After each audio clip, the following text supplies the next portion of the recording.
Was It a Dream? By Guy de Maupassant, 1903.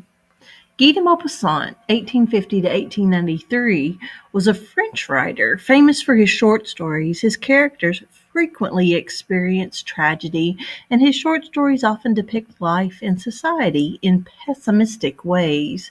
This particular short story exemplifies Maupassant's work as it tells the story of a grieving lover.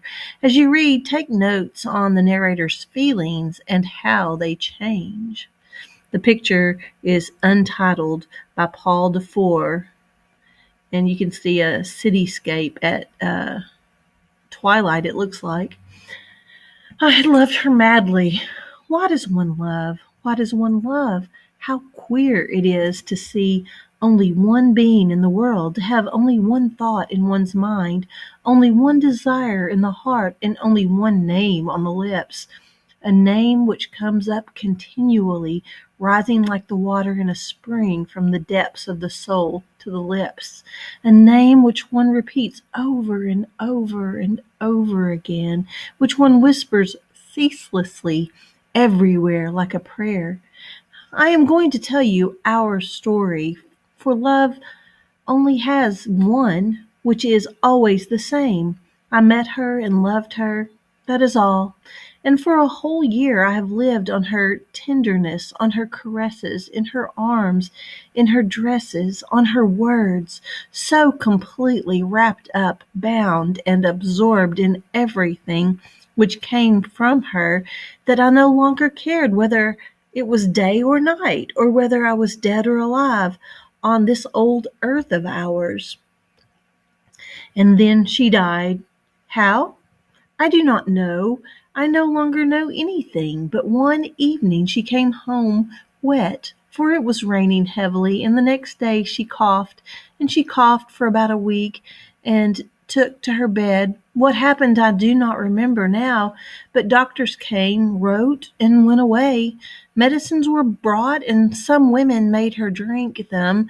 Her hands were hot, her forehead was burning, and her eyes bright and sad. When I spoke to her, she answered me, but I do not remember what we said. I have forgotten everything, everything, everything. She died, and I very well remember her slight, feeble sigh. The nurse said, "Ah," and I understood. I understood. I knew nothing more, nothing. I saw a priest who said, "Your mistress?" And it seemed to me as if he were insulting her. As she was dead, nobody had the right to say that any longer, and I turned him out. Another came, who was very kind and tender, and I shed tears when he spoke to me about her. They consulted me about the funeral, but I do not remember anything they said, though I recollected the coffin and the sound of the hammer when they nailed her down in it. Oh, God!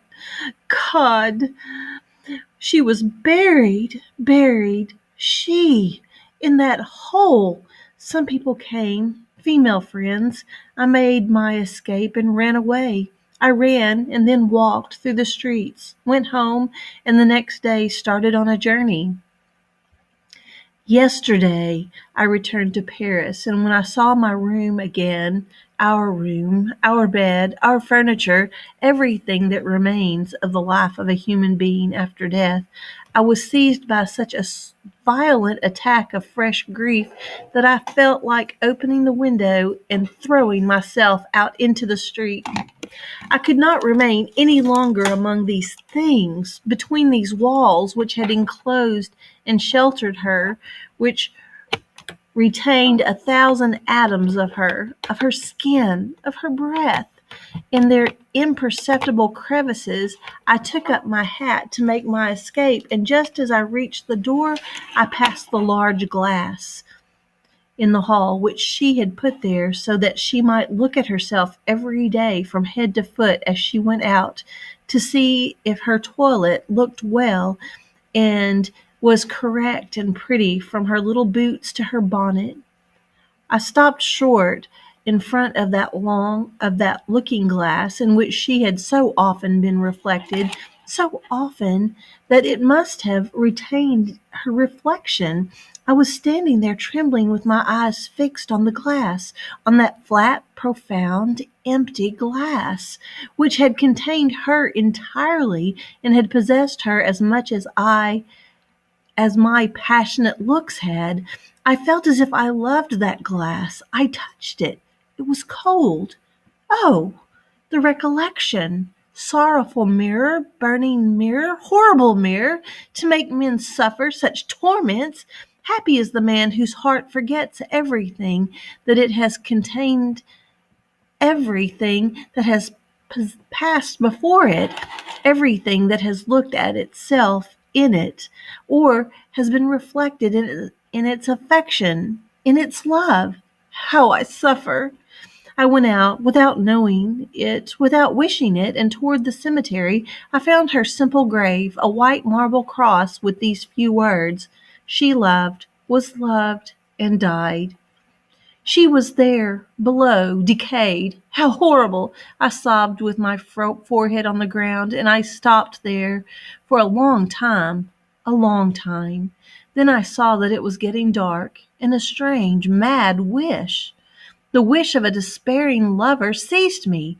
I wished to pass the night, the last night, in weeping on her grave.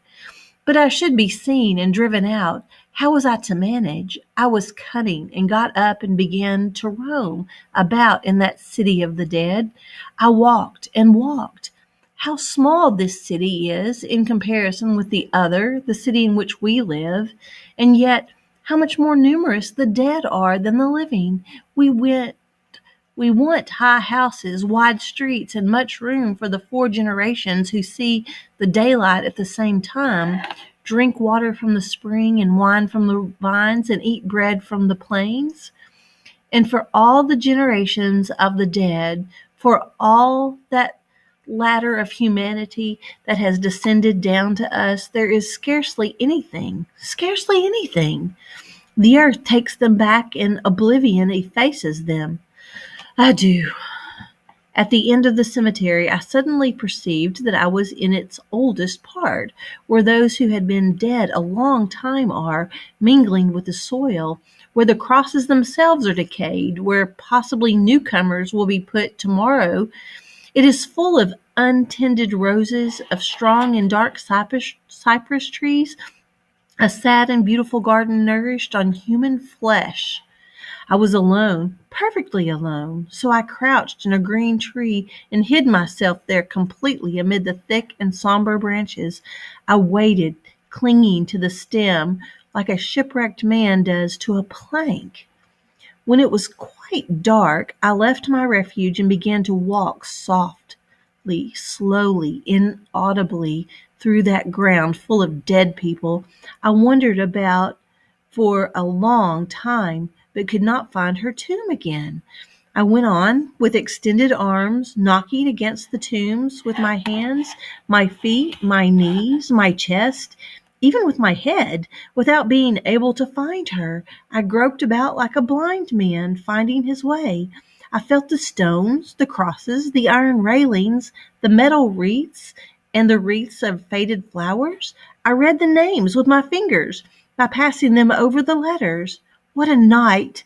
What a night! I could not find her again. There was no moon. What a night! I was frightened, horribly frightened, in those narrow paths between 2 rows of graves. Graves, graves, graves, nothing but graves. On my right, on my left, in front of me, around me, everywhere there were graves.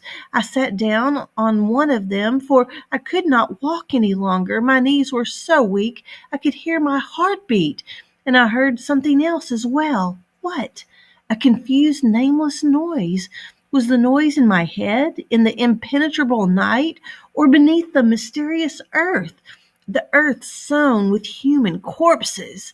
I looked all around me, but I cannot say how long I remained there. I was paralyzed with terror, cold with fright, ready to shout out, ready to die. Suddenly, it seemed to me that the slab of marble on which I was sitting was moving. Certainly it was moving, as if it were long were being raised. With a bound, I sprang on to the neighboring tomb and saw, yes, I distinctly saw the stone which I had just quitted rise upright. Then the dead person appeared, a naked skeleton, pushing the stone back with its bent back. I saw it quite clearly, although the night was so dark.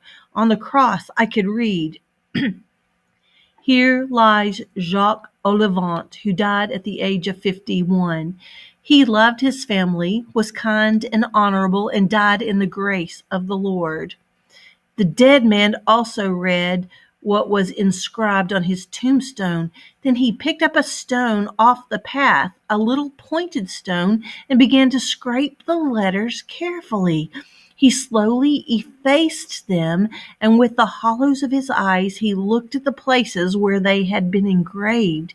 Then, with the tip of the bone that had been his forefinger, he wrote in luminous letters like those lines which boys trace on walls with the tip of a lucifer match, "Here reposes Jacques Olivant, who died at the age of 51. He hastened his father's death by his unkindness, and he wished to inherit his fortune.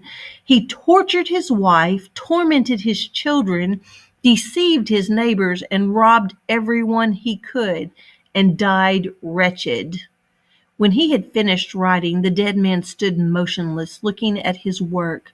On turning round, I saw that all the graves were open, that all the dead bodies had emerged from them, and that all had effaced the lies inscribed on the gravestones by their relations, substituting the truth instead. And I saw that all had been the tormentors of their neighbors, malicious, dishonest, hypocrites, liars, rogues, calumniators, envious, that they had stolen, deceived, performed every disgraceful, every abominable action, these good fathers, these faithful wives, these devoted sons, these chaste daughters, these honest tradesmen, these men and women who were called irreproachable.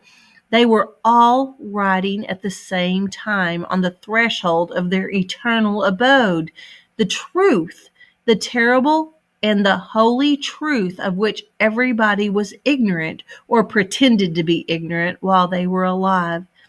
I thought that she also must have written something on her tombstone, and now running without any fear among the half-open coffins, among the corpses and skeletons, I went toward her, sure that I should find her immediately.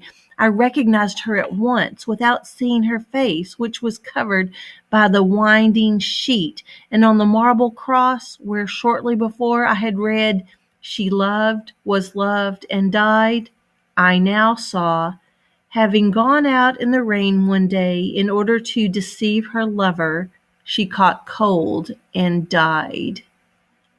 It appears that they found me at daybreak lying on the grave, unconscious. Was it a dream? By Guy de Maupassant. Was it?